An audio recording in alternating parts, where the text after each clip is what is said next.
ہمارے درمیان فضیلت الشیخ استاد محترم عبدالرحمن فلاحی حفظہ اللہ موجود ہیں۔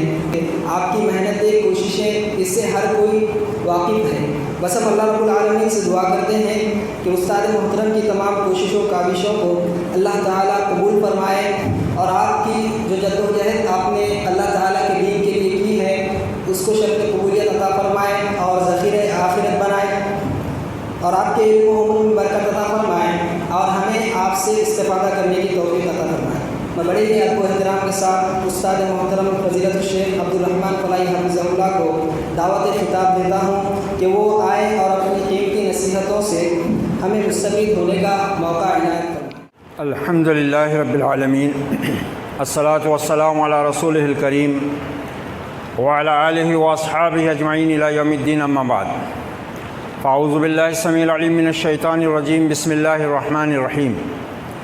ومن احسن قولا ممن دعا الی اللہ وعمل صالحا وقال اننی من المسلمین۔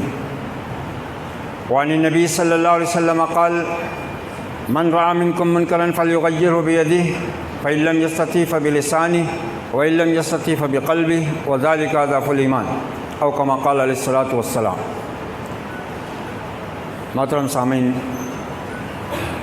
مجھ کو اچانک خطاب کے بارے میں کہا گیا، ورنہ میری خواہش یہی تھی کہ فاضل مقرر، مہمان مقرر کو پورا وقت دیا جاتا اور تفصیل سے آپ حضرات کے سامنے قرآن و سنت کی روشنی میں حالات حاضرہ پر گفتگو ہوتی، لیکن کچھ نوجوانوں کا اصرار رہا کہ آپ کو کم از کم مختصر صحیح خطاب کرنا ہے، اور اتفاق سے ابھی مجھ کو اس وقت ایک جنازے میں بھی شرکت کرنی ہے۔ ہماری ایک رشتہ دار خاتون آج سے پہر کو فوت ہو گئی ہیں۔ دعا فرمائیے کہ اللہ متوفیہ کے لغزشوں کو معاف فرمائے، جوار رحمت میں جگہ عطا فرمائے، اور پسماندگان کو صبر جمیل عطا فرمائے۔ محترم حضرات، اس امت پر اللہ کا فضل و کرم رہا ہے، اس امت کو ایک خصوصی مقام اور شرف عطا کیا گیا ہے۔ اس کو خیر امت کہا گیا ہے، اس کو امت وسط کہا گیا ہے، اور اس کا مقصد وجود یہ بتایا گیا ہے کہ نیکیوں کا حکم دو، برائیوں سے روکو، اللہ پر ایمان رکھو۔ گویا مسلمانوں کے جینے اور مرنے کا مقصد یہ ہے اس دنیا میں کہ وہ اللہ کی زمین پر رسول کے نائب بن کر اپنا فرض ادا کریں، اپنا فرض پورا کریں، لوگوں کو اللہ کی طرف بلائیں۔ اللہ تعالیٰ فرماتا ہے وَمَنْ أَحْسَنُ قَوْلًا مِّمَّنْ دَعَا إِلَى اللَّهِ، اس شخص سے بہتر بات اور کس کی ہو سکتی ہے جو لوگوں کو اللہ کی طرف بلائے۔ گویا ایک مومن، ایک مسلم کا، پوری امت کا نہیں، ایک مومن ایک مسلم، ہر مومن ہر مسلم کا یہ فرض ہے، یہ اس کا مقصد وجود ہے، اور یہ اس کی زندگی کا سب سے بہترین کام ہے کہ وہ اللہ کے بندوں کو اللہ کی طرف بلائے۔ بڑا افسوس ہوتا ہے کہ آج اس امت کو، اس امت کے جوانوں کو، اس امت کے رہبروں کو ابلیس نے اپنے کاموں میں منہمک کر لیا ہوا ہے۔ آج اس امت کا نوجوان خود بھی سیدھی راہ سے بھٹکا ہوا، ہٹا ہوا ہے، اور ابلیس کی دعوت میں لگا ہوا ہے، سیاست کی گلیاروں میں پھنسا ہوا ہے۔ سیاست کے ابلیسوں نے اس امت کے بہترین دماغوں کو ایک ایسا راستہ بتا دیا ہے کہ وہ امت جن کا رب رب العالمین، جن کی کتاب ذکر للعالمین، جن کا نبی رحمت للعالمین اس اللہ کی زمین پر اللہ کے بندوں کو اللہ کی بندگی کی طرف بلاتے تاکہ اللہ کی زمین فتنہ و فساد سے، بگاڑ سے پاک ہوتی اور اہل ایمان پر اللہ کی رحمت برستی، آج مسلمانوں کو مختلف قسم کے راستے دے کر، مختلف قسم کے کھلونے دے کر بہلا دیا گیا ہے، اور یہ اسی میں لگے ہوئے ہیں۔ کوئی کسی پارٹی کی طرف بلا رہا ہے، کوئی کسی جماعت کی طرف بلا رہا ہے، کوئی کسی مسلک کی طرف بلا رہا ہے، کوئی برادری کا نعرہ الاپ رہا ہے۔ ایک عجیب عجیب قسم کی گمراہیوں کا جال ہے جس میں یہ امت پھنسی ہوئی ہے۔ ہونا یہ چاہیے تھا کہ سب مل کر اللہ کی رسی کو مضبوطی سے تھامتے اور اپنے خیر امت ہونے کا فریضہ پورا کرتے، مگر افسوس کہ سیاست بازوں نے، ابلیس کے ایجنٹوں اور کارندوں نے ایسا جال بچھایا، مختلف چیزوں کے نام پر اس امت کے افراد کو ایسا پھنسایا ہوا ہے۔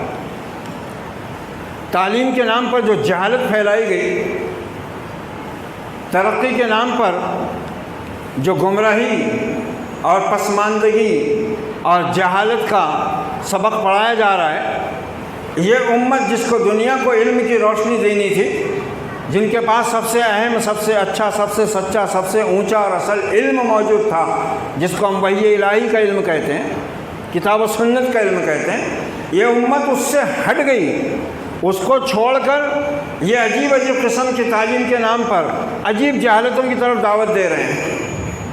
وَمَنْ أَحْسَنُ قَوْلًا مِّمَّنْ دَعَا إِلَى اللَّهِ، اللہ کی کتاب کہتی ہے کہ اس شخص سے بہتر کسی کی بات نہیں ہو سکتی جو لوگوں کو اللہ کی طرف بلاتا ہے۔ اللہ کی طرف بلانا سب سے بہترین کلام ہے، سب سے بہترین بات ہے، سب سے بہترین کام ہے، ایک مومن کی زندگی کا مقصد وجود ہے۔ اور اس کے لیے پھر وہ کہتا ہے کہ اللہ کی طرف بلانا ایسے ہی نہ ہو۔ آج یہ بھی چیز ہمیں سمجھنے کی ضرورت ہے۔ میرے پاس اس وقت نہیں ہے کہ میں ان ساری چیزوں کو تفصیل سے بیان کروں، لیکن ہمیں یہ سمجھنے کی ضرورت ہے کہ اللہ کی طرف بلانے کا کام سب سے عظیم تو ہے، لیکن مشکل بھی ہے اور ذمہ داری کا بھی ہے۔ اس لیے آیت کا دوسرا ٹکڑا کیا کہہ رہا ہے؟ وَعَمِلَ صَالِحًا، اس شخص سے بہتر بات کسی کی نہیں ہو سکتی جو لوگوں کو اللہ کی طرف بلاتا ہے اور خود بھی نیک عمل کرتا ہے۔ گویا اللہ کی طرف بلانے کے لیے اللہ کے نازل کردہ حق پر انسان کا خود راضی اور مطمئن ہونا بھی ضروری ہے۔ ہمیں احساس ہونا چاہیے کہ کتنی عظیم نعمت اللہ نے ہمارے سپرد کی ہے، کتنا عظیم مقام اور شرف اللہ نے ہم کو بخشا ہے اپنی دنیا کی ان بے شمار قوموں کے اندر، کہ اس نے ہمیں خیر امت میں پیدا کیا، بہترین بات کی طرف بلانے کا ہم کو داعی بنایا، اور اس داعی بننے کے لیے ہمارے کردار اور اخلاق کو سنوارنے کا پورا نظام دیا۔ وَعَمِلَ صَالِحًا، اور اس خود بھی نیک عمل کرے۔ وَقَالَ إِنَّنِي مِنَ الْمُسْلِمِينَ، اب جا کے مسلمان بنتا ہے آدمی۔ مسلمان کب ہوتا ہے؟ جب اللہ کی طرف بلائے، خود بھی نیک عمل کرے اور اپنے قول اور عمل دونوں سے دنیا کے سامنے یہ بات پیش کرے کہ وہ فرما برداروں میں سے ہے، وہ فرما برداروں میں سے ہے۔ پھر خود نبی صلی اللہ علیہ وسلم نے اپنی امت کو مختلف انداز سے اس اہمیت کی طرف متوجہ کیا ہے، اس فرض کی طرف متوجہ کیا ہے، اس مقام اور اس شرف کی عظمت کی طرف آپ نے متوجہ کیا ہے، اللہ کے اس عظیم احسان کی طرف آپ نے توجہ مبذول کرائی ہے، اور آپ نے ارشاد فرمایا۔ ابھی میں نے جو حدیث مبارکہ پڑھی ہے، سید خدری رضی اللہ تعالیٰ عنہ راوی ہیں، عن سیدنا الخدری رضی اللہ تعالیٰ عنہ قال سمعت یقول قال رسول اللہ صلی اللہ علیہ وسلم من رأى منکم منکرا فلیغیرہ بیدہ، جو کوئی تم میں سے کسی برائی کو دیکھے اور طاقت اور زور کا مالک ہے تو اس کو اپنی طاقت کا استعمال کرتے ہوئے اس برائی کو ختم کرنے کی کوشش کرنی چاہیے۔ وَإِن لَّمْ يَسْتَطِعْ فَبِلِسَانِهِ، اگر طاقت اور قوت حاصل نہیں ہے تو کم سے کم اپنی زبان کو استعمال کرے، اس برائی کے خلاف اعلان جہاد کرے کہ یہ چیز بری ہے۔ یہ نہ دیکھے کہ اس کو برا کہنے سے کن لوگوں کے چہرے بگڑیں گے، کون ناراض ہوگا، برادری سے نکالا جائے گا، گھر سے بے گھر کیا جائے گا۔ ایک داعی کو ان مرحلوں سے گزرنا ہی پڑتا ہے۔ اگر اس کی دعوت اللہ اخلاص سے بھرپور ہے تو پھر وہ ان چیزوں کی پرواہ نہیں کرے گا، نہ ان سے گھبرائے گا، اور یہی چیز اس کے ایمان میں استحکام کا عقیدے میں مضبوطی کا سبب بنے گی، اللہ سے قرب کا ذریعہ بنے گی۔ زبان کو استعمال کرے برائی کے خلاف، نہ ہماری طاقت اس میں استعمال ہو رہی ہے نہ ہماری زبان۔ اور آپ نے پھر تنبیہ کے طور پر بیان فرما دی یہ بات، وَإِن لَّمْ يَسْتَطِعْ فَبِقَلْبِهِ وَذَلِكَ ضَعْفُ الْإِيمَانِ، اور اگر وہ طاقت نہیں رکھتا ہے، بے بس ہے، زبان کا استعمال کرے، زبان کو استعمال کرنے کی بھی اس میں ہمت نہیں ہے، تو پھر کم سے کم اپنے دل میں اس برائی کے خلاف نفرت کا جذبہ رکھے، شدید نفرت کا جذبہ، اور یہ ایمان کا کمزور ترین درجہ ہے۔ اور حضرت ابن مسعود رضی اللہ عنہ کی روایت میں تو آپ نے فرمایا کہ اگر کوئی برائی کو برائی سمجھتا بھی نہیں ہے تو پھر اس کے دل میں رائی کے دانے برابر ایمانی موجود نہیں ہے۔ آج ہم اپنا ذرا جائزہ لے کر دیکھیں ہماری صورتحال کیا ہے۔ دین کا کام بھی اگر ہم کرتے ہیں تو وہ کس طرف جاتا ہے، کس سمت میں جاتا ہے، کہاں جاتا ہے؟ کوئی انا کا شکار ہو جاتا ہے، کوئی مسلک کا شکار ہو جاتا ہے، کوئی جماعت پرستی کا شکار ہو جاتا ہے، کوئی شخصیت پرستی کا شکار ہو جاتا ہے، کوئی برادری کا شکار ہو جاتا ہے۔ یہ عجیب صورتحال ہے۔ علماء دین کو اللہ کے گھروں میں مصلی اور ممبر پر قرآن و سنت کو صاف صاف بیان کرنے، اس پر عمل کرنے کی اجازت نہیں۔ پابندیاں ہیں کمیٹی کی طرف سے، پابندیاں ہیں عوام کی طرف سے، ہماری مسجد میں یہ نہیں چلے گا۔ تمہاری مسجد اللہ کا گھر ہے، اور اللہ کے گھر میں اللہ ہی کا قانون چلے گا یا محمد الرسول اللہ کا فرمان چلے گا۔ تم کون ہوتے ہو؟ تمہاری بھی ساتھ کیا ہے؟ اللہ کے گھر میں اللہ کے دین پر عمل کرنے سے روکنا، اس سے بھی بڑا اور کوئی گناہ اور ظلم ہو سکتا ہے؟ وَمَنْ أَحْسَنُ قَوْلًا مِّمَّنْ دَعَا إِلَى اللَّهِ تو کدھر ہی گیا؟ اللہ کے گھروں میں اللہ کے دین پر پابندی، نبی کی سنت پر پابندی۔ گھروں میں برائیاں ہو رہی ہیں، روک نہیں سکتے، ہر چیز کرنے کی طاقت ہے، برائیوں کے لیے پیسہ خرچ کر رہے ہیں کہ رشتہ دار ناراض نہ ہو، خاندان والے ناراض نہ ہوں، کام نہ بگڑنے پائے، شادی کا معاملہ ہے، سب کو خوش رکھنا پڑتا ہے۔ سب کو خوش رکھنے والا مسلمان نہیں بن سکتا، وہ اور جو چاہے بن جائے، مسلمان نہیں بن سکتا۔ صرف رب کو خوش رکھنے والا ہی مسلمان بن سکتا۔ تو یہ کمزور ترین درجے میں ہم آ چکے ہیں۔ ہمیں اس بات پہ بھی غور و فکر کرنے کی ضرورت ہے، اور ان نوجوانوں کو یہ بات خوش آئند ہے کہ ہمارے نوجوانوں میں الحمدللہ دین کی طرف رغبت ہو رہی ہے، دین کا کام کرنے کا جذبہ بیدار ہو رہا ہے۔ لیکن دوستو، اپنے اندر پہلے وہ قوت، وہ استحکام پیدا کرو، وہ اخلاق، وہ کردار اپنے اندر ابھارنے کی کوشش کرو۔ علم کے ساتھ عمل، عمل کے ساتھ علم، دونوں لازم و ملزوم ہیں۔ اکثر لوگ کہہ دیتے ہیں علم ہے عمل نہیں ہے، اس کی پرواہ ایک مومن کو نہیں ہونی چاہیے کہ لوگ کیا کہتے ہیں۔ اس کو یہ دیکھنا اور سوچنا چاہیے کہ ایک مومن ہونے کی حیثیت سے اللہ نے یہ جو مجھ پر احسان کیا ہے، یہ دین مجھ کو دیا ہے، یہ کتاب ہدایت مجھ کو عطا کی ہے، یہ نبی رحمت کا پورا نظام زندگی مجھ کو عطا کیا ہے، جو سراسر سچ ہے، حق ہے، ہدایت اور نصیحت سے لبریز ہے، اسی کو اپنانے میں ہر انسان کی بھلائی ہے، دنیا اور آخرت کی کامیابی ہے۔ اور اس کے لیے اخلاص ہونا چاہیے آدمی۔ ہوتا یہ ہے کہ اگر 4-10 نوجوان جمع ہو جائیں، کچھ دین کا کام کرنے کے لیے جمع ہوں، تو سب سے پہلا اختلاف تو یہ ہو جاتا ہے کہ صدر کون بنے گا، امیر کس کو بنائے۔ اگر کسی اور کو بنا دیا، کسی اور کی خواہش تھی، وہ چلا باہر، یا کچھ اس کے 2-4 ساتھی تھے، ان کی خواہش تھی کہ ہمارا آدمی صدر بننا، یا چاہے مسجد کمیٹی کا اجلاس ہو، مدرسہ کمیٹی بنانا ہو، یا کسی دینی جماعت کا نظم قائم کرنا ہو، سب سے پہلے تو وہیں فتنہ کھڑا ہو جاتا ہے۔ اگر ہو جائے تو پھر اس میں نکتہ چینی شروع ہو جاتی ہے۔ یاد رکھیے، تنقید کے لیے علم ضروری ہے، مگر نکتہ چینی کے لیے جہالت کافی ہے۔ نکتہ چینی فساد کا سبب بنتی ہے، اور علمی تنقید علم میں اضافے کا ذریعہ بنتی ہے۔ اخلاص انسان کے اندر ہونا چاہیے، ذاتیات سے ہٹ کر، شخصیات سے ہٹ کر اللہ کے لیے کام۔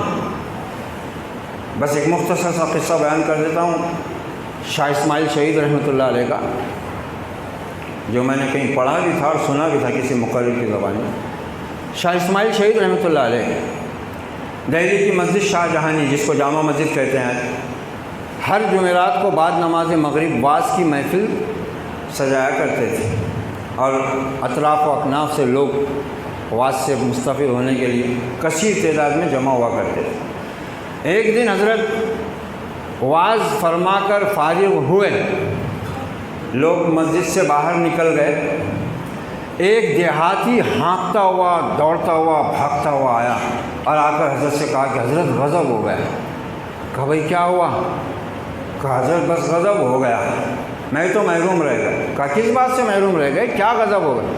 کہا حضرت میں فلاں مقام سے آ رہا ہوں آپ کا واعظ سننے کے لیے، یہاں پہنچنے تک تو واعظ ہی ختم ہو گیا. تو کہا بیٹھ جاؤ، جو واعظ میں نے ابھی لوگوں سے کہا ہے وہ تم سے بھی کہہ دوں گا. کہا مجھ اکیلے کے لیے؟ کہا ہاں، 200 کو سنا کر بھی اس اکیلے کو خوش کرنا تھا، تجھ ایک اکیلے کو سنا کر بھی اس ایک اکیلے کو خوش کرنا ہے. بٹھا کر پوری تقریر دہرائی حضرت نے اور وہ مسلمان خوش ہو کر چلا گیا. کیا یہ اخلاق اور کردار ہم اپنے اندر ابھار سکتے ہیں، پیدا کر سکتے ہیں؟ اسی کی سب سے زیادہ ضرورت ہے ہم کو. اب میں زیادہ وقت نہ لیتے ہوئے فاضل مقرر کے درمیان سے ہٹ رہا ہوں. اللہ سے دعا ہے کہ رب العزت ہمارے نوجوانوں کو دین کے کام میں استحکام، عقیدے کی مضبوطی، علم کی روشنی کے ساتھ ثابت قدم رہنے کی ہمت اور جرأت عطا فرمائے. ہمارے بزرگوں کو اللہ تعالیٰ ان نوجوانوں کی سرپرستی کرنے کی توفیق عطا فرمائے اور ہر مسلمان مرد اور مومن کو، عورت کو اپنے دین کے لیے اپنا فرض پورا کرتے رہنے کی سعادت سے ہمکنار کرے. اقول قولی ھذا واستغفر اللہ لی ولکم ولسائر المسلمین فاستغفروہ انہ هو التواب الرحیم ورب کریم. وصلی اللہ تعالی علی خیر خلقہ محمد وعلی آلہ واصحابہ اجمعین والعاقبۃ للمتقین. والسلام علیکم ورحمۃ اللہ وبرکاتہ. جزاک اللہ خیر کثیرا، بارک اللہ فی علمک و عمرک. الحمدللہ ابھی ہم فضیلت الشیخ عبدالرحمن فلاحی حفظہ اللہ سے بہت ہی جامع اور قیمتی باتیں سن رہے تھے. اللہ تعالیٰ سے دعا ہے کہ اللہ تعالیٰ ہمیں ابھی جو باتیں کہی گئی ہیں ان پر عمل کرنے کی توفیق نصیب فرمائے.